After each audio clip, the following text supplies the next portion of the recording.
Today at T-Mobile, I'm joined by a special co-anchor. What up, everybody? It's your boy, Big Snoop Deal Double G. Snoop, where can people go to find great deals? Head to T-Mobile.com and get 4 iPhone 16s with Apple Intelligence on us, plus 4 lines for $25. That's quite a deal, Snoop. And when you switch to T-Mobile, you can save versus the other big guys' comparable plans plus streaming. Respect. We up out of here.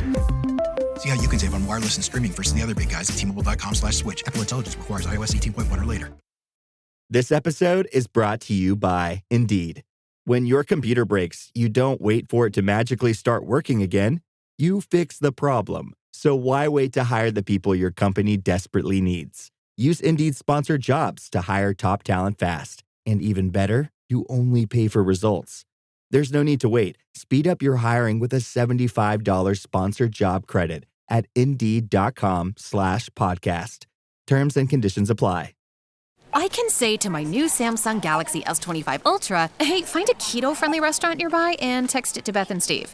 And it does, without me lifting a finger. So I can get in more squats anywhere I can. 1, 2, 3. Will that be cash or credit? Credit. 4.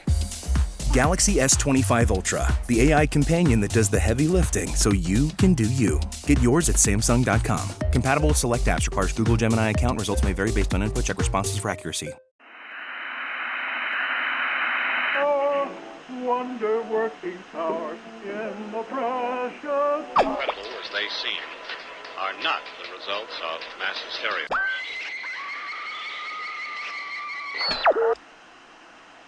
You may wish to adjust the dial. You're currently tuned into the wrong station.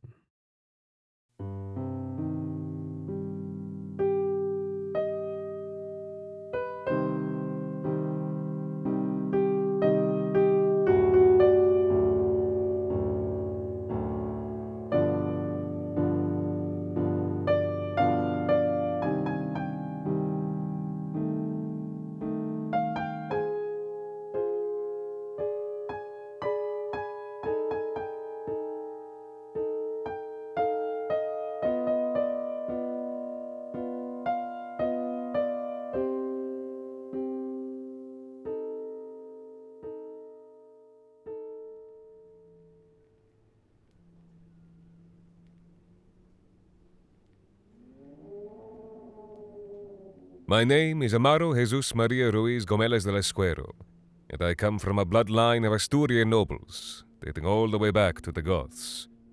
My father was an officer in the Guards of Spain, and it was my honor at age 7 to watch him die as a gentleman to the blade of Cleto Exposito, who some call El Espadachín.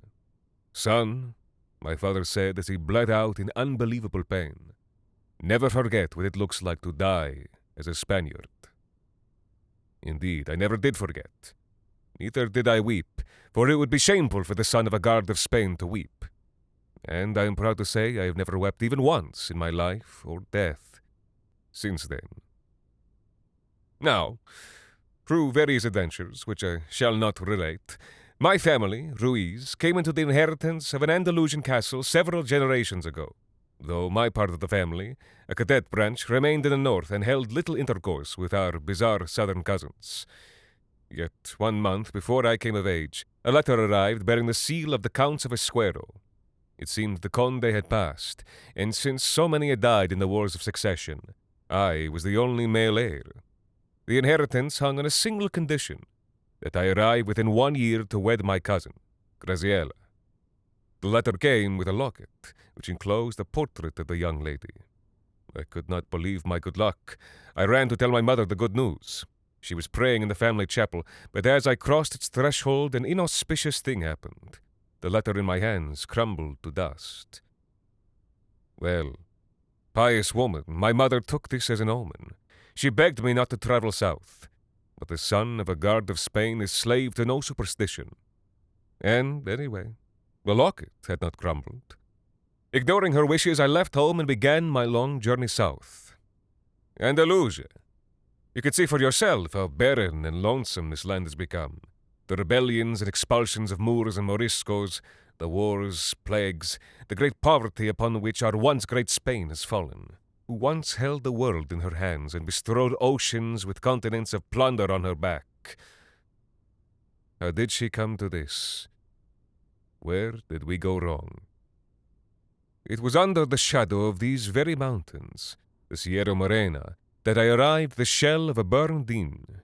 My supplies were low, my stomach empty, but the only person who greeted me was a half-burned body swinging slowly by the neck from the inn's signpost. A sign hung around his neck, El Doselador, the Skinner. Buenos tardes, senor, I said to him.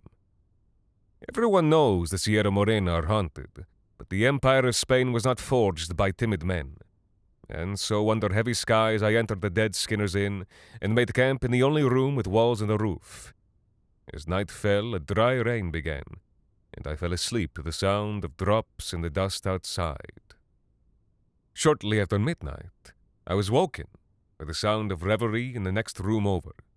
Music and laughter. It was still raining and too dark to see El Desolador swinging a few yards from my open window, but there was a mouth-watering scent of roasted flesh coming under the door, and so I climbed from my bedroll and washed my face with rainwater. As presentable as a man might be in the situation, I stepped into the next room.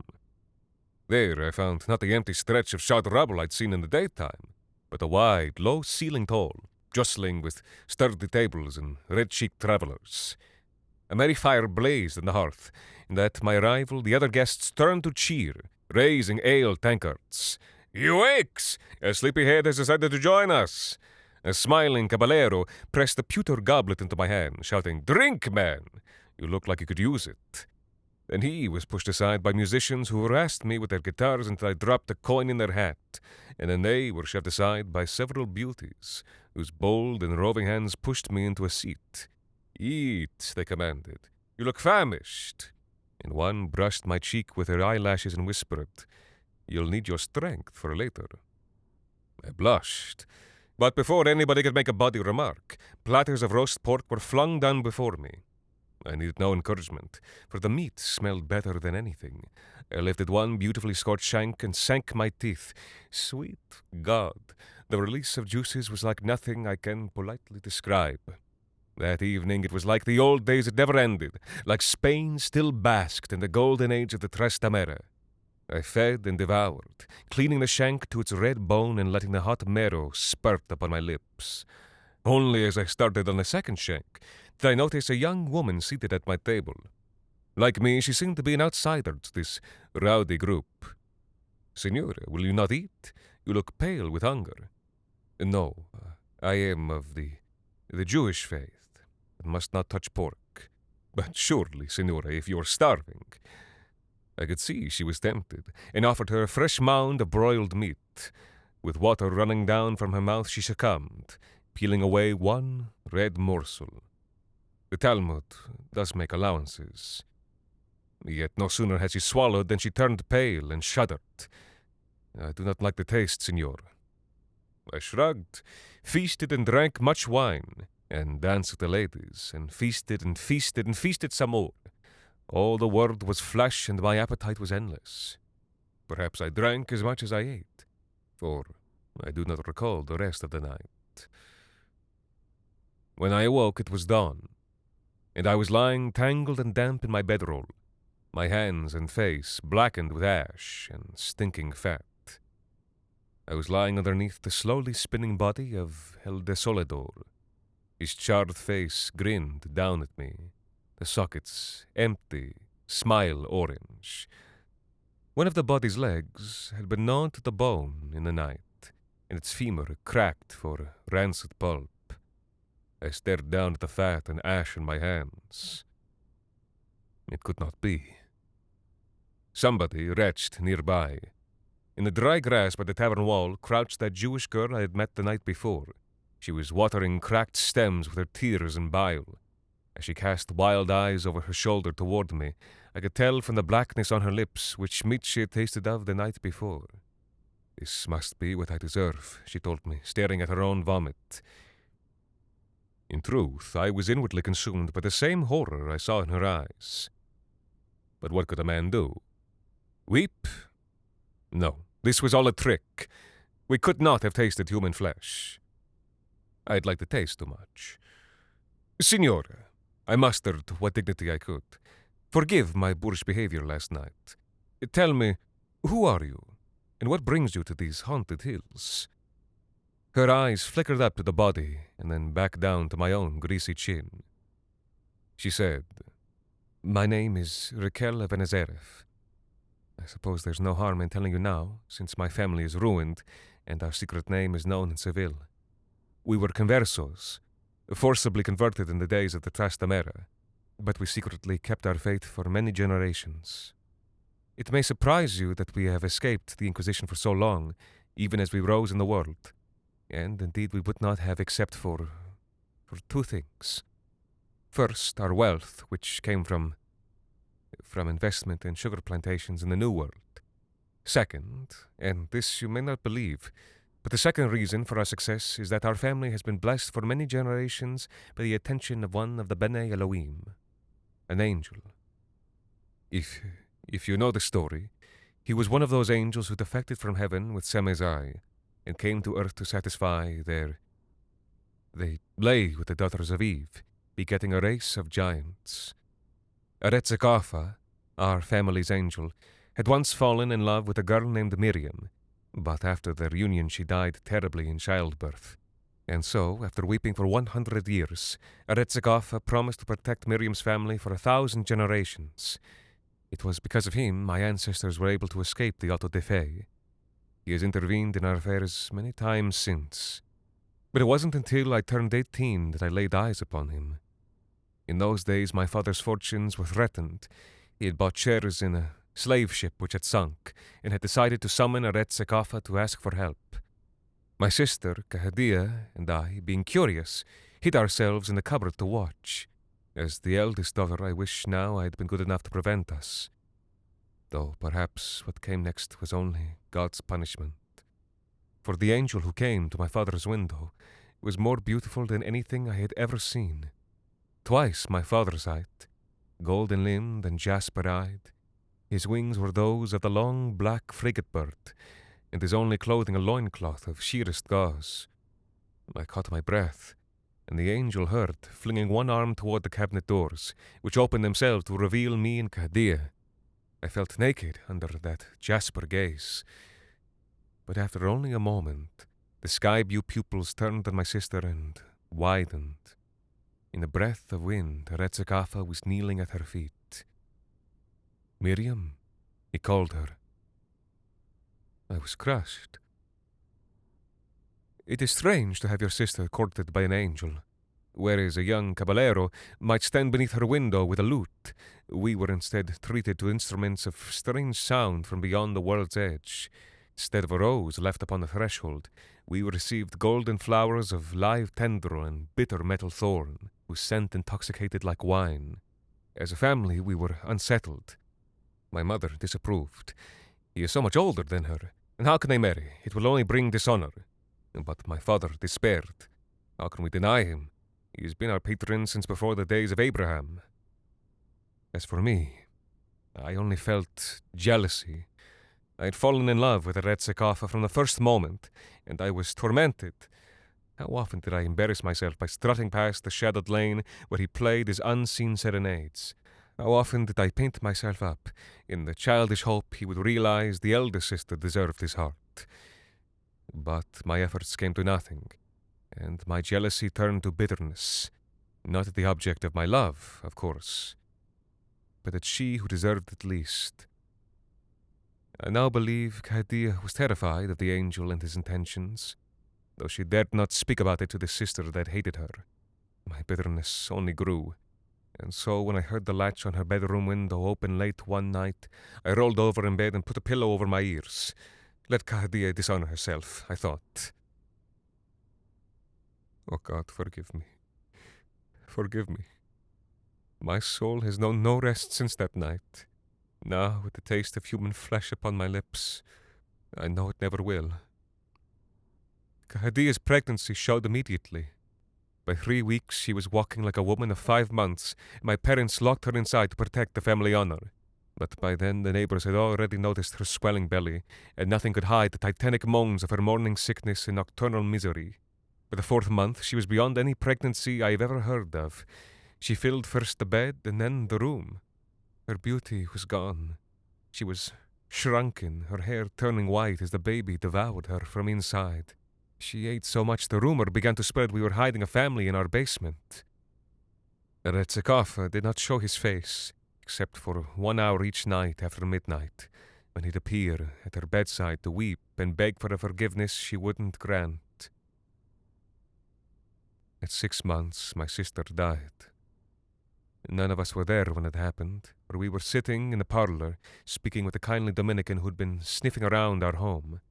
We feared he was an agent of the Inquisition. The moment after Cahadia's death, her baby was born. I say, baby. Yet no word could be less appropriate for what came bursting through our walls.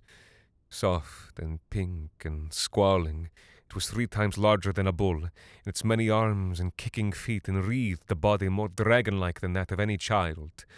My father was crushed by falling rubble. My mother, perhaps, survives.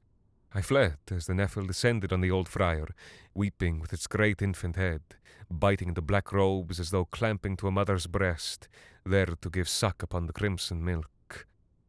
Since then, I've travelled in desperation, wandering ever deeper under the shadow of these haunted mountains. On my first night in these hills, freezing and alone, I came across the campfire of a stranger, and he was so lean and terrible, and his body so bloody from ankle to wrists, that I thought at first he must have been one of the many ghosts that wander here. But he welcomed me warmly to his fire, and to ease my fear, he told me that his name was Cleto Exposito, and that, as the name suggests, I am an orphan who was left outside the house of God in Lima, Peru. From the earliest days of my life, I knew I was a boy, though the nuns insisted on dressing me in girl's clothes and telling me I would one day become a nun and bride of Christ. However, these wicked women could not smother the manhood of Spain which thrived in my heart, and which since then I have proven to any fool brave enough to speak with my sword. And yet, as a small child trapped in the convent, how was I to know what future awaited? I was weak, and having been raised far from the warlike training my nature demanded, I was beset with grave challenges. How could I escape that iron bower? Ironically, another woman was to rescue me, my salvation and damnation both. She lived in great poverty, practicing the herbalist trade in those slums beyond the convent walls, though withered and obscene with warts and frightening. She was kind enough to hide me from the nuns from time to time, and generous with sugar despite her meager station. At nights, sometimes, she would appear at my window and tell me secrets of the world. My window was very high up, so perhaps she climbed. The stone seemed perfectly smooth by day. She would tell me about Curaca, Telechusco, and why his ghost walked wailing down the banks of the Rimac, howling, "We will not disappear." She would tell me about the great cruelty of the Incas and the greater cruelty of the Spanish, and at last she asked me one night if I would like to be a man, and if I would like to escape. Of course, she knew the answer already. The price was low. To be free, I need merely bring her the head of a nun. I laughed, for the price was lower than she knew, and when she had opened the door to my cell, I crept down to the infirmary, where Sister Francesca had been lying since her death by stroke the day before. There were no metal tools in that room, so I was forced to strike the sister's head from her shoulders by means of a large, loose paving stone. But my patron, when I returned with it to my cell, was most pleased. Only acts of violence and will can bring power of the kind you seek, she told me, and so we must train ourselves to commit them. Sit with me then, young Cleto, and eat with me, and by this morning you will be free. She took the head and produced a small knife, and began to peel Sister Francesca's head like an orange. And as we ate those little slips of flesh together, she began to finally tell me of her own tale. She told me, "My name is Egusquinia, and my family comes from Zugarramurdi in Navarre. My parents were of the faith of witches, and forced to flee the Basque country when they were discovered performing the black rite of Acalare underneath the full moon. My father was fortunate enough to be trampled to death by the horseshoes of the Inquisition, but my mother was captured and subjected to unimaginable torture. First, they boiled her feet in oil, and then, when the meat was golden and crisp, they brought madmen from the Bedlam house in Logrono to eat that flesh to the bone, even as she watched. Next, they bound her biceps in cloth until her forearms swelled, and then used hammers to smash them open. Finally, the poor woman succumbed to her injuries and died. She was pregnant with me at the time. I was born 7 days later and given over to the care of the nuns. However, at the coming of menstrual blood on the night of my 13th birthday, I was wakened by a pounding on my chamber door.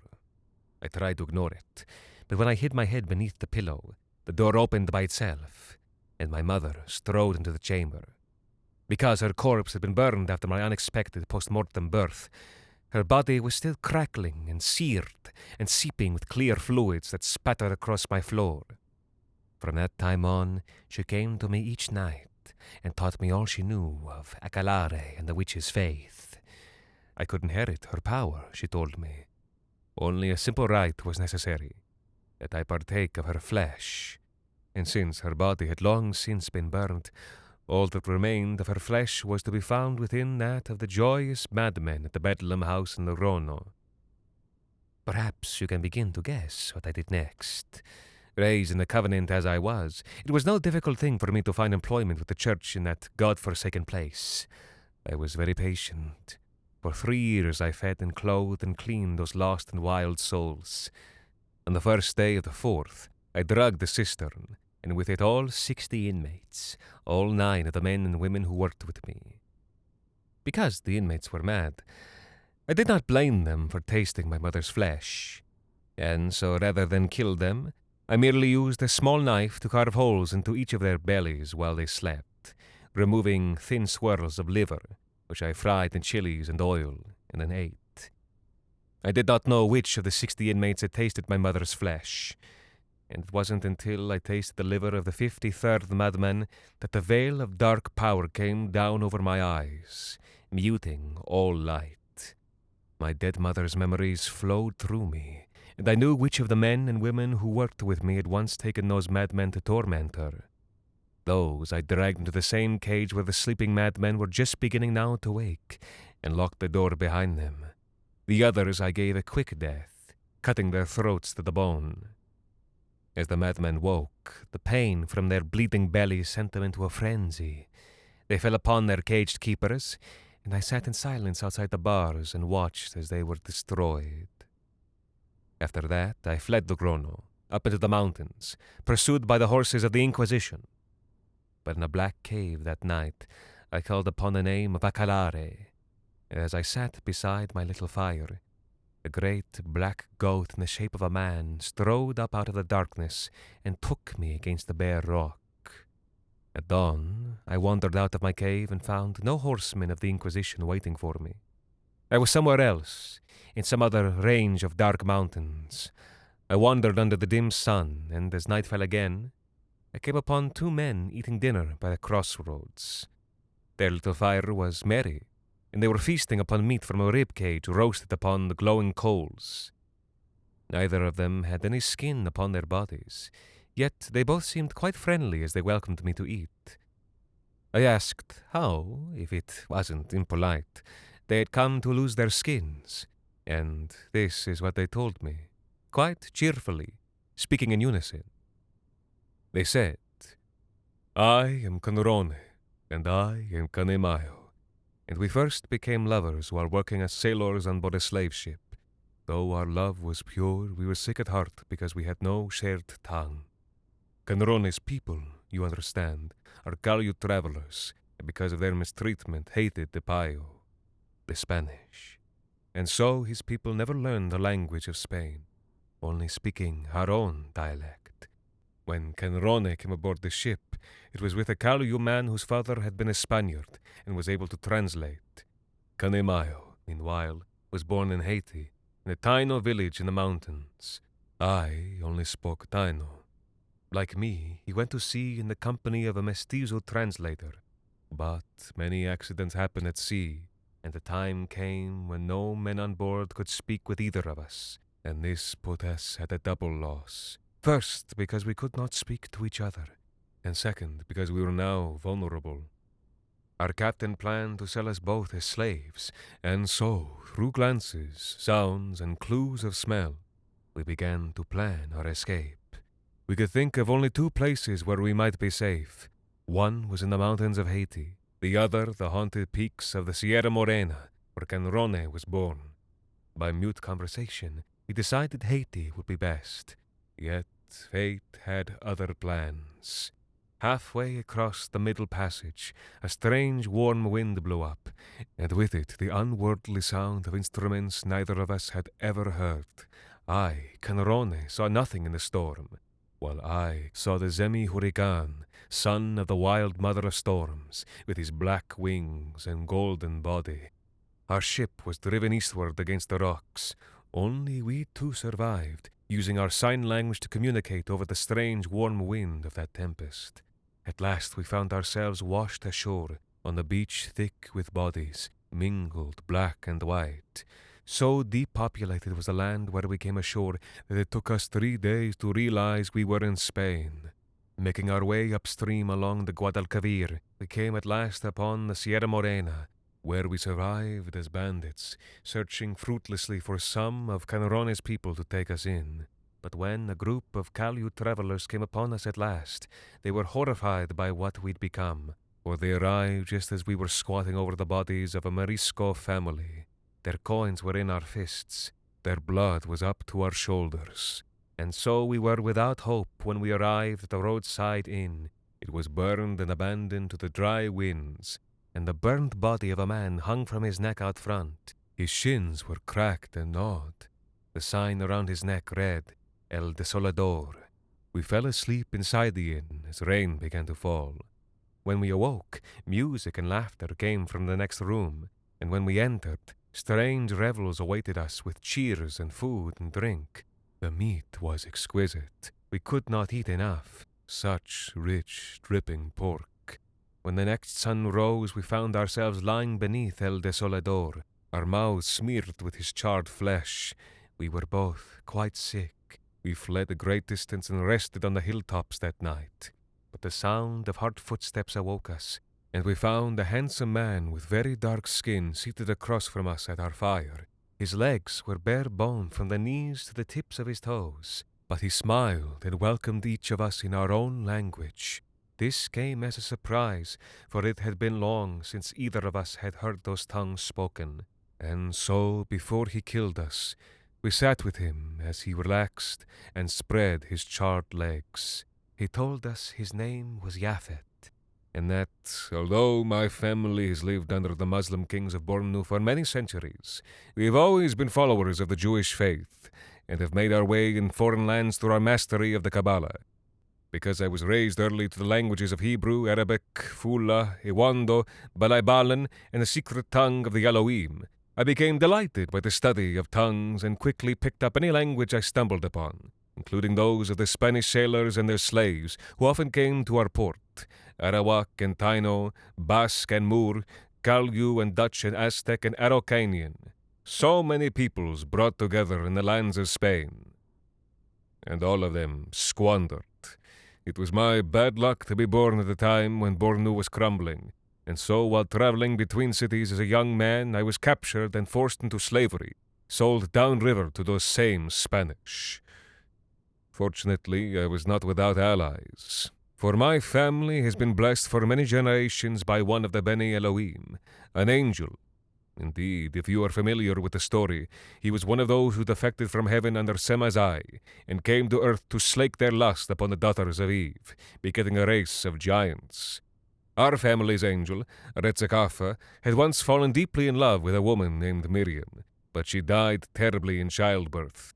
Therefore, after weeping for 70 years, the angel vowed to protect Miriam's family for 1,000 generations, and it was known among our family that he looked after us still. For 3 generations before, he had taken to wife the younger sister of one of my forebears, in whom they said the beauty of Miriam had been reborn.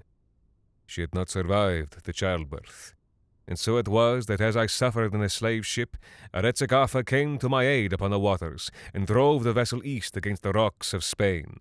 Every soul aboard descended to the deep. Only I, who descended from Miriam the Beloved, was carried on a warm wind back across the waters to the land. Aretzagafa, I asked, will you not take me home? No, he offered. I must be in Seville this night, said he, for your grandmother Miriam has been reborn. Before I could ask further questions, he had left me on the shore and vanished northward on a swift wind. I made my way up the Guadalquivir into the dark Sierra Morena, and there, without food or friendship or prospects, I was forced to use the powers of Kabbalah to call upon evil spirits. The Serim, the male goat, I found lurking in these mountains, and brought me gifts of clothing and food which he took from those forlorn souls he found lurking in these hills.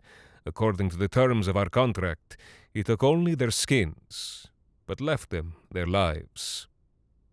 This state of affairs continued for many months. Then the Inquisition came. With their own powers they drove away the Serim. After that they cooked me in boiling oil, and hanged me by the neck at a ruined inn. There I hung for many weeks, aware of every dreary moment. Someone must come by, I told myself. And at last someone did. She was a woman of extraordinary beauty, despite the obvious stab wounds to her bodice. Her skin was dusky as the sunset, her hair darker than the bottom of the sea. She had with her many servants, and by her order they cut me down. Sir, you look starved, said she. Will you not come to my castle to eat? Of course, fair lady. A short way up the road behind that haunted inn, we came to an alabaster castle, shimmering softly in the darkness between midnight and cock's crow. Within those walls were splendid orangeries, and several skeletons crucified upside down. In the great hall we sat to dine on golden dishes of Cusco, with silver forks and spoons of Zacatecas, and the food we ate was the drowned flesh of those who had gone down with slave ships. My lady, I asked, seeking to flatter and thus win her affection, who are you that keeps such a generous table? She said, My name is Graziella, of the house Esquero. On my father's side we are of the Gothic blood, but my mother's line is descended from the Moorish princesses who ruled this land before the Trastamara. Though the land lies ruined, when I was born it was the richest in all of Iberia, and my father, who had taken both land and wife from the Moors, ground it under his heel like the grapes that make fine wine.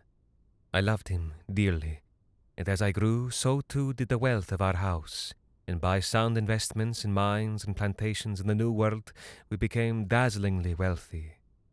Though my father wished for a son, my mother refused out of churlish nature to bear him one, and so I became like a son to him. I travelled overseas with him, and saw the new estates on savage lands, saw the proud ships sailing to Hispaniola with their human cargo. I was the happiest girl, perhaps, to ever live. But my father grew ill with syphilis, and so returned home in the hopes his conquered air would cure him. But he only became paler and monstrous, and soon could not even climb out of bed. Only my mother fed him and handled his food. Knowing how he hated her, I volunteered to take over, but the woman refused so violently I began to suspect her motives. I hid myself in a cupboard one night, and waited for my mother to come in and prepare my father's draught. And when she turned away from him, I saw her shake white powder into his cup. At this, worst fears confirmed, I leaped from the cupboard, knife in hand, and stabbed her in the chest. When she fell, I continued to stab. I can still feel the knife's rough edge sawing through her silken bodice. I was at this time 11 years old. Once the Moor was dead, my father called me to his bedside. Graziella, why have you made yourself an orphan? Father, don't say such things. You're strong, you'll live. But he gave me a hideous smile and took my bloody fingers in his cold hands. I found you a husband, he told me, of our blood. Obey him, work with him, keep the family fortunes strong. Father, you must do it yourself. But when he did not respond to my tearful words, I looked up and found his ruined face empty. That night, my new husband arrived at the castle between the hours of midnight and cock's crow. Unlike me, he was a man fully grown. His clothing was filthy and torn, and his mouth and the front of his shirt were all smeared with blackened grease. By the bruising around his neck, I could tell he had been hanged. "Are you my little wife?" he asked. I only nodded. He told me, "My name is Amaro Jesus Maria Ruiz Gómez del Escuero, and I come from a bloodline of Asturian nobles, dating all the way back to the Goths. My father was an officer in the Guards of Spain, and it was my honor at age 7 to watch..."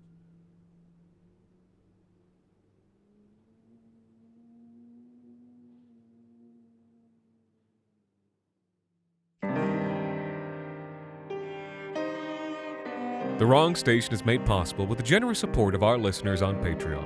Visit today at patreon.com/thewrongstation. You can also support us by leaving a rating and review on iTunes, Spotify, or wherever it is you tune into the show.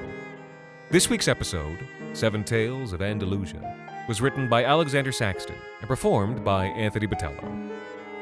Thank you to Megan Stanley, Gato Blanco, Cody Heller, Kat, Joel Pettigrew, Tanner Hensley, Astra Kim, and H. Steege for helping us keep the lights, well, off. The Wrong Station is co-produced by Alexander Saxton, Anthony Botello, and Jacob Duarte Spiel, with music composed and performed by Alon Citron and arranged for the viola and performed by Viola Schmidt. You can follow The Wrong Station on social media at The Wrong Station and email us at thewrongstation@gmail.com. And until next time, thank you for listening.